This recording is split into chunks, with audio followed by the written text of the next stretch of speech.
Good day, everyone. Coming up next, we have what we call data security as part of our series lecture on AS and A level computer science.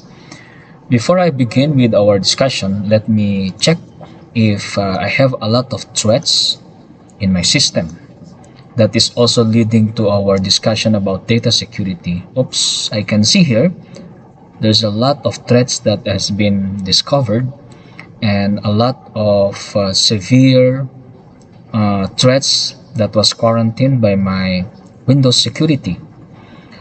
This is one feature of our operating system wherein when you install the operating system, there is already a Windows security that is embedded on the system. It's a utility software to check into the different malwares, viruses, or whatever threats that is actually being going to be used for the loss of data, or simply when you browse the internet, you are just going to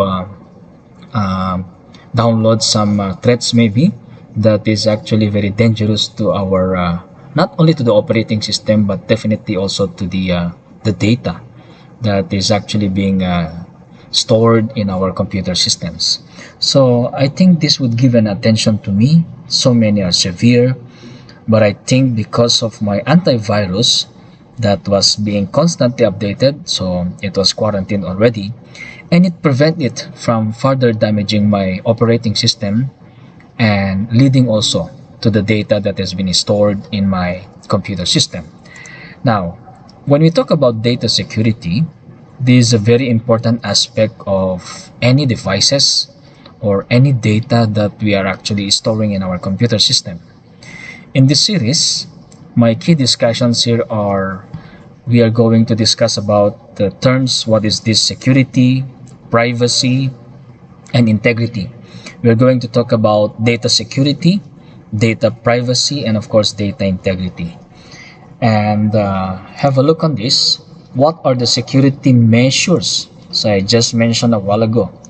One security measure to protect not only the computer system but the data the computer system has. Okay, and what are the threats to computer and data security posed by network and the internet? Okay, especially now that we are using the online learning or home-based learning. What are the methods that can be used to restrict the risk posed by the threats? And of course, methods designed to protect the security of data. So, coming up, we're going to discuss a lot of terms. But of course, I know that this is very significant, most especially that we are dealing with data. And of course, the security of data is very important to us, as well as the privacy and the integrity of data. We have a lot of discussions and some brief description what data security is. From here, data security is a serious concern for businesses and other organizations. So it's not only limited to businesses but other organizations, especially that when it requires a lot of data that you're going to manage. Of course, business centers or banks. Okay, we also have from other organizations. We have banks, and of course, academic institution. Okay, especially that there's a lot of data or bulk of data, especially that we are using a lot of databases to contain all of this data for our students, the grades. Okay, and especially for basic information or vital informations for most in the banks. Okay, the customers' information. Data security is concerned with stopping unauthorized access to computer systems and data they hold. So, of course, one way to access the data is you need to look into the computer systems. How can you access the computer system to take the data out or do some damage to the data? Okay, so we need to that is concerned with the data security. Common threats, yeah, we always hear about this one, most especially that hacking, and with the rampant use of social media nowadays. Okay, there is what we call social engineering and the accidental distribution of sensitive data. It's very vital and very important. In some of my research and in some textbooks, okay, data security is a requirement of data to be recoverable if lost or corrupted. It is a requirement wherein we can retrieve the data. That's one of the vital information or brief description about data security. Now, let's take a look on the differences between these three terms here. What is data integrity? What is this data privacy and data security? A requirement of data to be accurate and up to date. Okay, so that's very important when we talk about integrity, something that is accurate and of course it is up to date. Data privacy, this always been an issue whenever we are dealing with data. A requirement of data to be available to authorized persons only. So if there is a unauthorized access to the data, that's already considered as what you call some breach to data. Okay, so you are breaching the privacy of a person having that data. Data security, we just mentioned a while ago, a requirement of data to be recoverable if lost or being corrupted. Now, there are a lot of privacy, data privacy and data protection laws. So this is always dependent in country to country.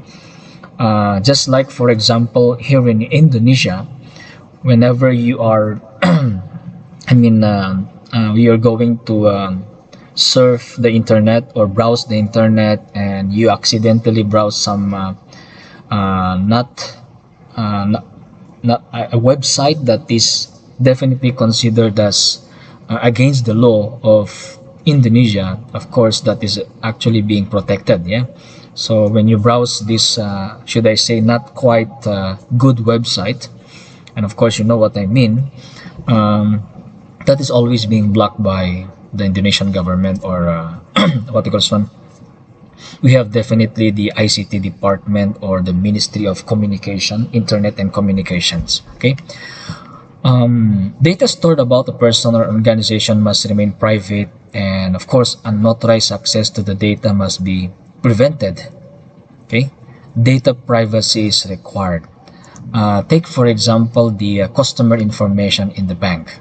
Okay, so this is not just simply to be known publicly, so it's only within the bounds of the bank itself. Okay, well, it can be shared, but be sure that there should be a consent from the person who owns the data. Okay, there are actually a lot of data protection laws. I think a case-to-case basis. This is dependent from country to country. Okay, laws vary. Okay, it's very evident here.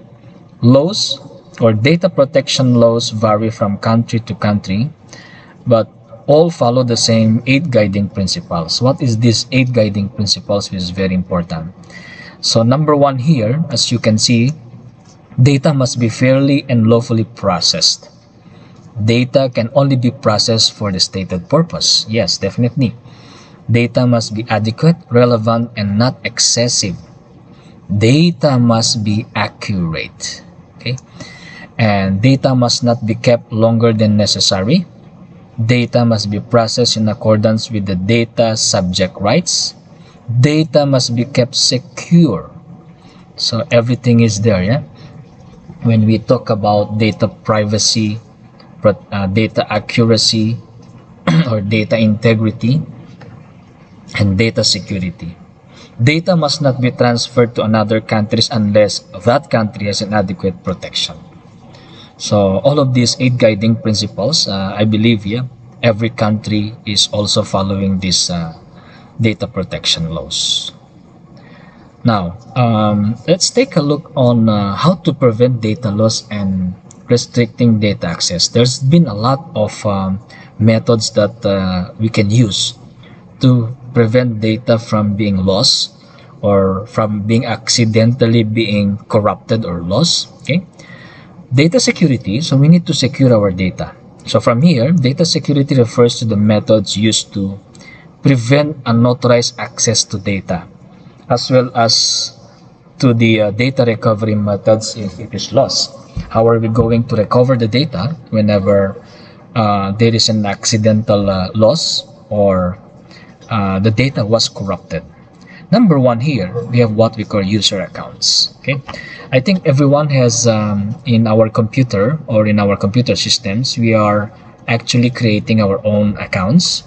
If someone would like to use your computer, but of course, yeah, that is a very big no. Yeah, don't let others to use your computer unless you give permission or you have a segregated accounts for them. That's just like guest account, or for your account as the main user, you use it as the administrator's account. Okay, so you give some limitations whenever, if in case, okay, case to case basis, that your computer is going to be used by other persons.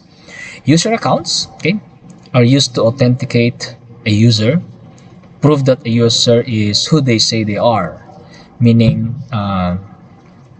the user is the legit user to use your computer system. Of course, especially that data is actually, or vital data is installed in your computer. User accounts are used on both standalone and network computers in case the computer can be accessed by the number of people. So the user accounts here can give control access rights. So if it's a guest account, it's a limited. If it's just a standard user, there is a limited rights that you can do in your in the account or in your computer system. If it's a super user or administrator account, of course, can do everything. Number one, so bear in mind user accounts. We can do that one to restrict data access to your system. The other one is, of course, coupled with the user accounts, we need to use a very strong password. And well, especially nowadays that computers are already equipped with biometrics, so things are getting better and better due to continuous research and development. Okay, passwords are used to restrict access to data system. This is very important. Okay, and on top of the password that is being entered to the system, of course, nowadays there is what we call the biometrics. Okay, fingerprints, eye scanner, okay, and voice recognition. So there's a lot. Okay, examples of the use of password, of course, in our emails. This is already a given fact. Carrying out online banking or shopping, when we do the Shopee, when you are going to use this online platform to shop, yeah, Lazada, Shopee, Tokopedia, and so on. And of course, most importantly, when we deal with social networking sites, especially our Facebook, our Instagram, okay, and of course, yeah, we really need to have a very good password for this. Okay, same use of password. Okay, it is important that passwords are protected. Some ways of doing things are, of course, you need to run anti-spyware to make sure your password are not being relayed to or whoever put the spyware in the computer, meaning they can retrieve your password. Okay, and of course, change the password regularly. It's very important here. Regular change your password, and then make sure that the password are very difficult to crack. Combinations of letters, okay, your maybe symbols, but do not use your birthday, your first name, or maybe your initials. Okay, that is a very big no in using the password. Okay, moving up, we also have what we call digital signatures. This is usually being used in our data encryption. Okay, when we do what we call the encryption. Okay, encryption. So usually this is with the use of asymmetric, or we have what we call symmetric encryption.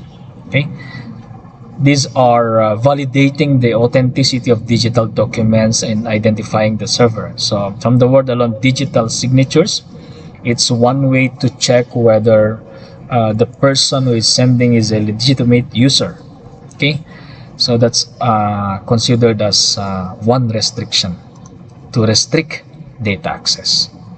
Firewalls, so I believe this one is already been discussed. Yeah? Most of these are being discussed in our IGCSE. Okay, it can be a hardware or a software, so it sits between the user's computers and external network and filters information in and out of the computer. So it's just like if your house is built with a concrete firewall, in cases that there is a fire, of course you are being protected from getting caught from the fire, because your house was constructed using a concrete. Okay, so it prevents, it will allow hackers or other users to what you call this one, to directly, to directly access your computer system. So it sits in between the outside world, or simply the internet itself, or the cloud. Okay, so if you can see here, the firewall sits here. So it's just like an operating system also. It serves as a protection, or the middleman between the internet, the outside world, and your computer. So it filters out, okay, information, or even those trying to enter your computer system to have an access to your data or to your system. If you notice here, it is considered as a primary defense to any computer system to protect from hacking, malwares, viruses, and also phishing and farming. Okay, and this would be our next discussion. All right, firewalls. Okay, these are the tasks that are being carried out by firewall: examining the traffic, meaning the data in and out of the system, between the user's computer or the internal network. So it's not only limited to the internet itself, but within the local area network. There might be a possibility that the hacker could be within your network, within your local area network. And of course, the public networks, especially the internet. Checking whether incoming or outgoing data meets a given set of criteria. So just like what I mentioned is when you open some websites that is not in accordance to the culture and practices of a certain country, this is actually being blocked by, not only within the Ministry of Communication, or maybe the ICT department of the government, but they're already using this kind of firewalls, could be software or hardware. Okay, blocking the traffic if the data fails to meet the criteria, and giving the user or the network manager a warning. So this would serve as a giving a warning to the whoever is in charge of your your website, or in charge of your networks, that there is an incoming incoming threats. Okay, before it will reach the computer system. So it is being filtered already. Logging all incoming and outgoing traffic to allow later interrogation by the user. So that sounds great. It will record. It will give a log. Preventing access. Okay, preventing access to undesirable sites, I just mentioned a while ago. And we'll keep a list of undesirable IP address, so that the next time that this is going to be visited by any of your colleagues, or maybe within the company, then it will be automatically being blocked. Again, warning the user, so it will not only warn the network manager, but also the user itself. Okay, preventing data loss and restricting data access. Again, antivirus software. So in my case, it's a good practice. I did not install any third-party software already in my system. Usually these are we have Bitdefender, Kaspersky, and there's a lot of antivirus software. In my case, I just do update my Windows security, Windows Defender, and updating the virus definitions. Usually this will help track, and at the same time check the new viruses. And whenever it enters your system, then of course these will be considered as threat to the computer system, and it will be guarded by the antivirus. So it needs to be kept up to date, I just mentioned, since new viruses are constantly being discovered. So you need to up to date. It's just like the vaccine that we are using right now. So there is a first dose, second dose, and then of course if there is a new variant, you need to update also the antivirus, or simply the vaccine that we're going to use. So that's why there is what we call the booster shots. So that's one way to keep up to date. So meaning one way for you to boost your system, okay, with this vaccinations or with these vaccines. Next, there are different types of antivirus softwares, and of course, depending on the program itself, it works in a different ways. But of course, these are some of the most common functions or tasks of antiviruses. The check software files before they are run or loaded on the computer, compare possible viruses against a database of known viruses. So they will keep keep a database of viruses, because that's one way. Yeah, when you update your definitions, your virus definition is one way of updating that there are new viruses already that are in the internet. So when your system has that, okay, your antivirus system has that already, then it can detect whenever it will enter your system. Carry out heuristic checking, check software and behavior that could indicate virus. It will quarantine files or programs. So it's just the same with our COVID-19. Whenever you are infected, you're being quarantined. Same also with the files or programs. Okay. Anti-spyware software. So the other one is detects and removes spyware programs installed illegally on the user's computer system, usually unknowingly while you are browsing the internet. There are some instances that an anti-spyware is being installed in your system. This is one way for the system to check on your passwords. They can actually retrieve your password from your emails, maybe from your Instagram, social media networking sites. So this needs to be addressed, because when the password and username was already retrieved, that's a very dangerous. Yeah, that's very dangerous already. It's also either based on rules, it looks for a typical features associated with spyware, or based on known file structures which can identify common spyware programs. Okay, encryption, this is also considered as one way. Okay, you need to encrypt your data. You can use either asymmetric or symmetric type of encryption. Okay, so well, this is one way for the hackers to, they cannot in the first place cannot get the data or cannot read the data, because it's already being encrypted. So it's one way to stopping data access. Again, biometrics there, this has been discussed already in our IG, so there's a lot. Yeah, fingerprint, iris scan, voice recognition, facial recognition. Okay, these are examples of one way to restrict data access. Nowadays, this is very popular, and it is a very very famous type of restricting data access or securing our data, biometrics. Now, risk to the security of stored data.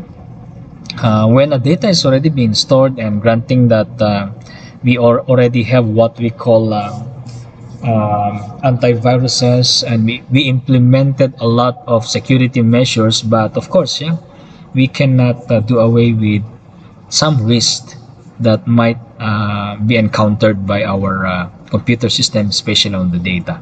Number one, yes, very famous, hacking. There is what we call malicious hacking, illegal access to the computer system without the user's permission or knowledge. Okay, that's already a given fact about malicious hacking. I can also see here we have what we call ethical hacking. It is authorized by companies to check their security measures and how robust their computer systems are to resist hacking attacks. So, well, most of the time we encounter what we call malicious hacking. But for ethical hacking, of course, you will be informed if they wanted to look into your data or whatsoever. Maybe it's for a good purpose.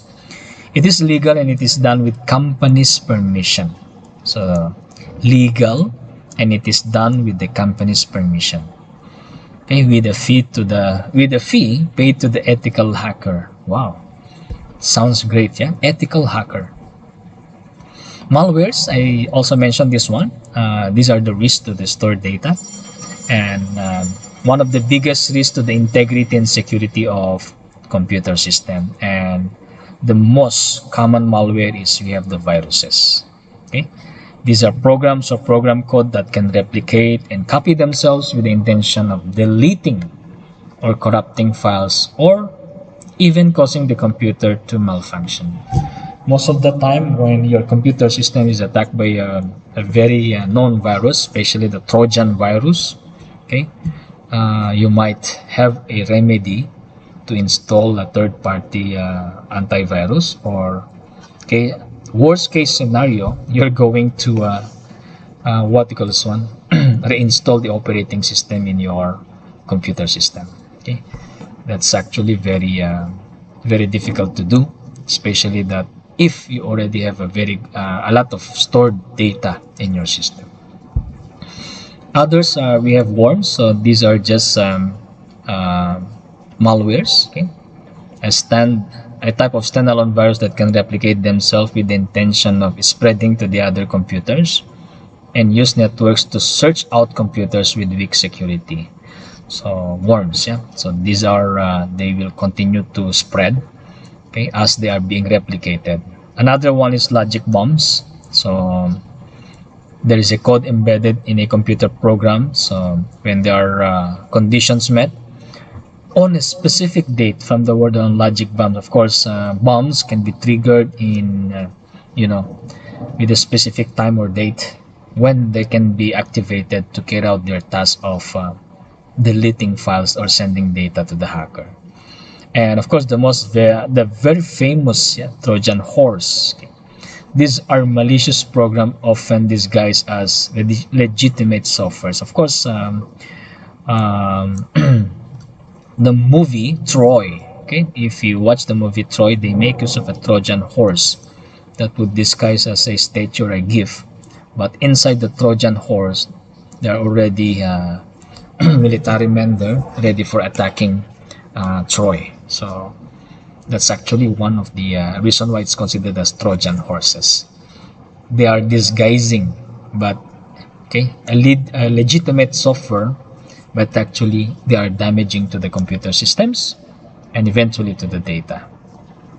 Bots, we also have what we call internet robots. Not always harmful and can be used, for example, to search automatically for an item on the internet. Most of the time, this is actually the one way for Google. Yeah, I mean, there is an automatic searching. They can use harm by taking control over a computer system and launching attacks. So, yeah, internet bots or bots. Okay, wow, there is what we call internet robots. Yeah. Spyware, I just mentioned about the spyware. It gathers information. They can monitor your activity. And of course, yeah, this is very dangerous. Key presses on the user's keyboard, they can track on that. So for example, when you enter a username and password, so be careful if there is a spyware that is installed in your system. It's a security risk. And most famous, there are two most famous here, the phishing and the farming. Phishing is when someone sends legitimate looking emails. Usually these are from the banks. It will mention that your account has been you need to change the password. You need to send your three letters of your three numbers, the last three numbers of your card, and then you're being asked to change the name and so on and so forth, your password. And of course you can check the subject of the email. You can even check if the person who sent the email is a legitimate one. So these are just simply getting information. So most of the time it is from banks. Yeah? Usually the one who are doing this is those scammers. They want to get money from a bank account, or they can use your credit card numbers. Again, it's an email type, so you need to check to the bank. If for example you receive a suspicious email, then you need to check to the bank if that is actually an email that was sent to you from your bank. So it pays to know the details prior to clicking, or just simply clicking the link, and it will lead you to a lot of process. And that's one way, or giving the time for the hackers to fish out important information to you. Okay, next would be farming. It's a malicious code installed on user's computer on a web server. To differentiate, farming is considered as a fake website. So it uses a fake website, or it looks like a legitimate website, but it will continuously bring you to a fake website. So this is one way to gather information. For phishing, we also use what we call as fake emails. Yeah, it uses a fake emails. All right, so data recovery. This is one of the most important thing that a computer user need to do whenever there's already a potential threat, or there is a corruption of your data, accidental loss. Okay, so the potential impact on data caused by accidental maloperation or hardware malfunction and software malfunction. So we need, yeah, the method of data recovery and safeguards to minimize the risk are considered. So there's a lot of methods. Okay, number one, there is always back up your data, save data on a regular basis, and of course use password and user ID to restrict access. Well, we cannot do away with what we call the hardware fault. There are we can recover. It still can be recovered, but the problem now is if the HDD is severely damaged, that's very, very dangerous already. There's in no way that you can retrieve the data from your HDD. Okay, software fault, this still can be retrieved, and incorrect proper operation, improper shutdown. So again, always backup. Okay, we do what we call data recovery whenever we encounter this problem that caused by these viruses. Okay, the software, the hardware. So everything is with the data recovery is there because whenever there is an accidental loss or corrupt of data, possible caused by hardware and the software. So we really need to back it up. Okay, always have a portable drive with you so you can back up your data. All right, so that would be all for the data security. Thank you very much, and see you for the next topics.